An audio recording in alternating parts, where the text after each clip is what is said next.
Well, Notre Dame fans, what a difference a week makes. What a difference a really good performance from the Notre Dame Fighting Irish makes, because we saw a different Marcus Freeman today, Jack, at his Monday press conference. That's Jack Sobel. I'm Tyler Horka, blueandgold.com, Blue and Gold Illustrated. Here every Monday, obviously, for Marcus Freeman's press conferences. And we've had a few uncomfortable ones, and that's kind of his buzzword right now. We'll get to some of that. But today was not that for Marcus Freeman. I thought he felt a little more assured of what he has with this Notre Dame team that just beat Arkansas 56-13, a victory so profound that it got Arkansas's head coach Sam Pittman, fired. There was a little bit of that in today's press conference, a little bit of Pittman, but I think it was more so about these Fighting Irish, about these guys improving on both sides of the ball. The offense looks nearly flawless, but Marcus Freeman would even push back on that. And then the defense obviously took a huge step forward in only allowing 13 points to a pretty good Arkansas offense. So, Jack, just kind of your overall takeaways from the vibes of the press conference, some of the things that Marcus Freeman said, and then we'll get into particulars, obviously, as well. He sounded very encouraged, very... He hasn't been insecure in the weeks past, but he's been frustrated, right? He's searching for answers, and now he looks like a guy who's maybe not found all of them, but found some of them. Some notable things. He said that Mark Zachary, the cornerback, that he showed enough in that game that Notre Dame can trust him to spell Leonard Moore and Christian Gray when Moore comes back. That I took as significant, and that's not something he would have said week before. He sounds like he talked about the scheme, like they weren't necessarily calling different stuff or fewer calls. They were simplifying the calls. They were making fewer checks. They're calling fewer versions of those calls, and it sounds like they've really figured something out on that front. It was a watershed week for Notre Dame defensively, and Freeman seems really, really happy with the results. And I compared this in my column this morning to the Purdue game last year, where it's like so much uncertainty coming into that game. Like, I know they're coming off a win this time, but giving up 30 points to Purdue was the most embarrassing thing they've done this season, and it's not particularly close. And the response from the defense kind of showed you, like, all right, these guys are who Notre Dame thought they were. And I think that's what has Marcus Freeman really encouraged. They played with that clarity that Marcus Freeman always talks about, and I think that comes with simplifying the defensive play calls. Like, it's no different than anything else in any of your lives. When something is simpler, it gets easier, and you're probably better at it. And Notre Dame definitely took to that mold against Arkansas, because I think it needs to be said again that Arkansas going into that game and probably coming out of that game, even after firing Sam Pittman, with Bobby Petrino now heading the operation there, is probably going to be a good offensive team. I don't think Taylon Green is all of a sudden a bad quarterback. Omega Blake, some of those weapons that he has. I said to you in the press box at Arkansas that the Razorbacks running backs were big, physical. They will run right at you, but Notre Dame completely took those guys out of the game because of the way that I said in the post-game video that we did on the field, they dictated the flow and the tempo, and just like that was Notre Dame's football game. And that's something that I asked Marcus Freeman today. I'm curious your thoughts on this, Jack. Is the Irish got in a groove last season when they needed to the most, and they had no other option if they wanted to make the college football playoff. They had to win all of those football games, and they did, and you kind of expected them to. They showed up, and you knew, like, okay, Notre Dame's going to be the better football team in this game, and it's not, is Notre Dame going to win? How much is Notre Dame going to win by? The last two games has basically been that, minus the defensive that was Purdue. I think going forward, Jack, like, Notre Dame could find that groove again, knowing who they're playing and knowing who they are. How much is Notre Dame going to win by, I think, might be a question that we start asking ourselves if this is the defense that we're going to see going forward. Well, again, this felt like a very corner-turning win for them. It's, again, similar to the way Purdue last year felt.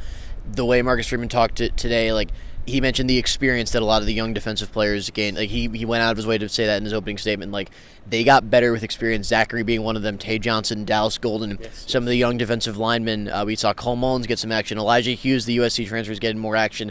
A lot of guys are getting better. Madden Faremo getting some action at the second level.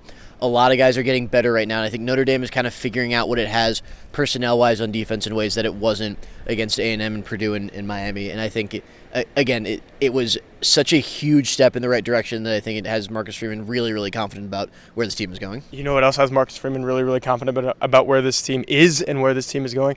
CJ Carr. And he got another CJ Carr question today. I think there has to be a token one in every press conference moving forward.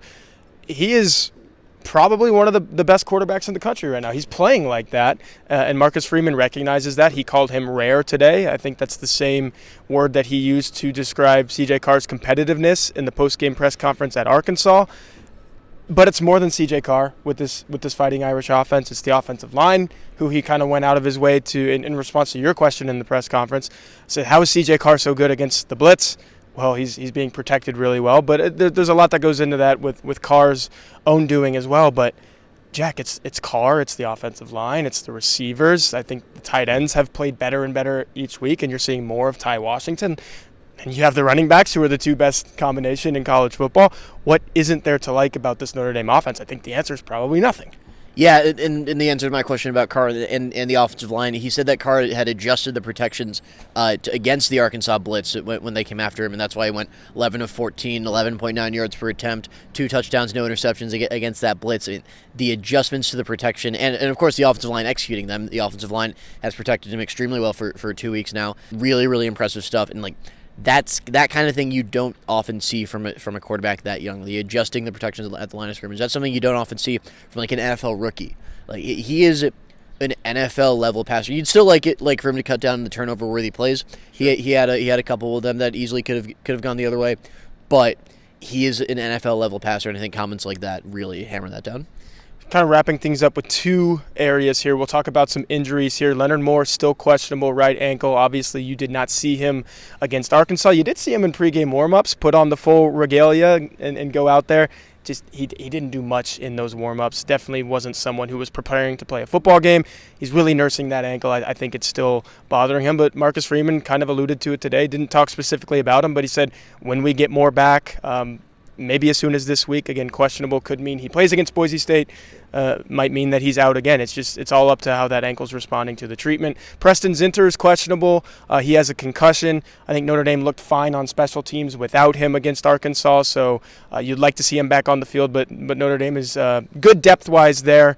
And then Donovan Heinisch has a shoulder injury. He only played 5 defensive snaps against Arkansas, and kind of went out of that game and said, yeah, there's no point in me pushing this thing. So it'll be interesting to see where he's at. He's questionable as well. Jack, anything on the injuries? It's probably all Leonard Moore centric. Yeah, Donovan Heinisch has had a good season to this point as well, so you'd love to see him back. But you mentioned Cole Mullins, Elijah Hughes. I think Notre Dame's defensive tackle depth is pretty good, even without Heinisch as well. Yeah, and we shouldn't discount Preston Zinter as a valuable piece. He had the most special team snaps by far out of anyone in the first 3 games, so obviously you'd like to get him back. Heinisch, we were told during the game that he got hurt in pregame warmups, and he tried to give it a go, but ultimately decided that he couldn't. So obviously wanted to monitor it. Leonard Moore, you mentioned. Again, it is so huge that Marcus Freeman said even if Moore comes back, Mark Zachary's going to get snaps in place of both him and Gray. Yeah. That is a huge step in terms of the trust that they have in Zachary that they wouldn't have said at the beginning of the season. You had something? Yeah, because without Leonard Moore in this equation, it's pretty much all Christian Gray and Mark Zachary out there right now. We saw Carson Hobbs, who was playing nickel, has even started at nickel for Notre Dame. He came in and kind of was the third guy for outside corner against Arkansas, and Arkansas started moving the ball down the field a little bit in that situation. So Mark Zachary as Notre Dame's CB3 when Leonard Moore is healthy, I think is a completely different dynamic to this Notre Dame defense. 100%. Then up front, Cole Mullins and Elijah Hughes. I asked about Mullins. Tyler James asked about Hughes. Those are 2 guys who Freeman said they play extremely hard. When they've gotten the reps, they've taken advantage. We saw Mullins in the blowout against Purdue. Garbage time, as I put it. That was stupid on my part to use those words. But you know what it's a common term. You know Freeman knew what I meant. And he said that against Purdue he produced. He flashed when he got it in the fourth quarter when that game was in hand. And Notre Dame really takes those reps into account. Yes.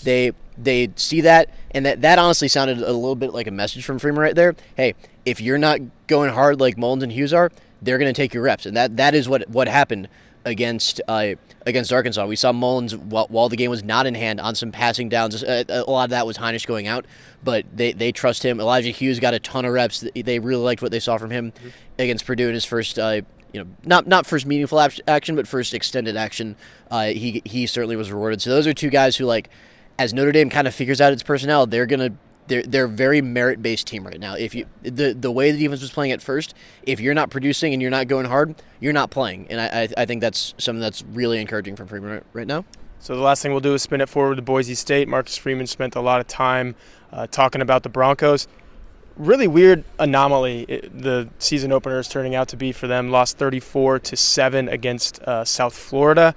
Ever since then, I believe they've put 40-plus points on the board in all three of their games, 50-plus in one of those.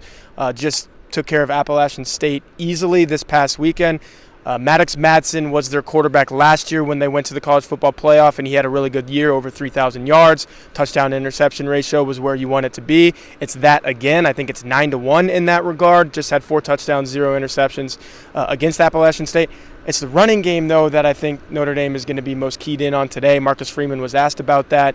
They've got 3 running backs who are all having a phenomenal season. So no Ashton Jeanty on this Boise State team, but get ready to learn Dylan Riley. And there's a couple of other guys there that have 30-plus carries and really good yards per carry averages and whatnot. So I think Boise State's going to come into this game and say, hey, I know Notre Dame just took a step on defense against Arkansas, but let's play our game and let's see if we can make this Notre Dame team look a little bit more like they did against Texas A&M, against Purdue. That's the formula for Boise State in this one, I think, is just play really good offense and then see what you can do against CJ Carr and company when that unit's on the field. Yeah, they've definitely been better since USF. We should know that USF is the best team they've played so far by a significant margin. Yeah.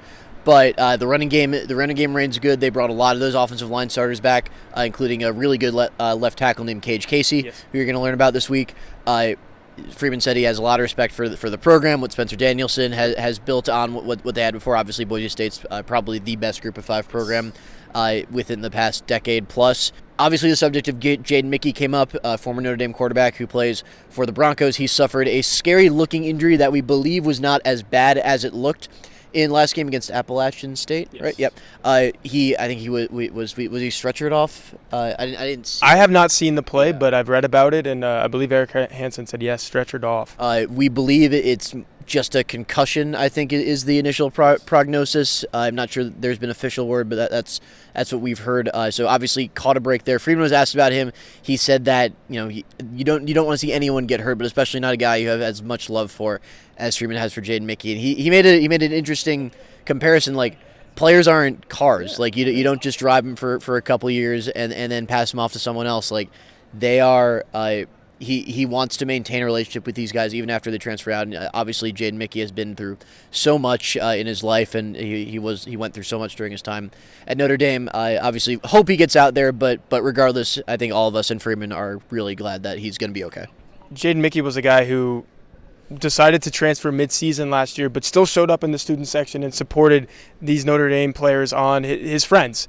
And Marcus Freeman is someone who, I wouldn't say a father figure to him, but if he said that himself, I wouldn't be surprised because they have that kind of connection. And that goes back to what you said about Freeman said, I don't think every coach in the country thinks that way. And you have to give Marcus Freeman a lot of respect for that because some of these guys are so dialed on their own programs that when someone leaves, it's, okay, he's not mine anymore. Like, let me focus on my own guys. Marcus Freeman loves Jaden Mickey. I think he said that today. I think he used the word love, and that's true and that's real. And I'm really hoping Jaden Mickey makes the trip up here, even if he doesn't play, because he deserves to be back and see these guys and give Marcus Freeman a hug. So wishing the best for Jaden Mickey, just like Marcus Freeman and everyone in the Notre Dame program is. And we will be here right outside Notre Dame Stadium, which we're staring at right now, on Saturday for Notre Dame versus Boise State. That's Jack Sobel. I'm Tyler Horka with blueandgold.com and Blue and Gold Illustrated.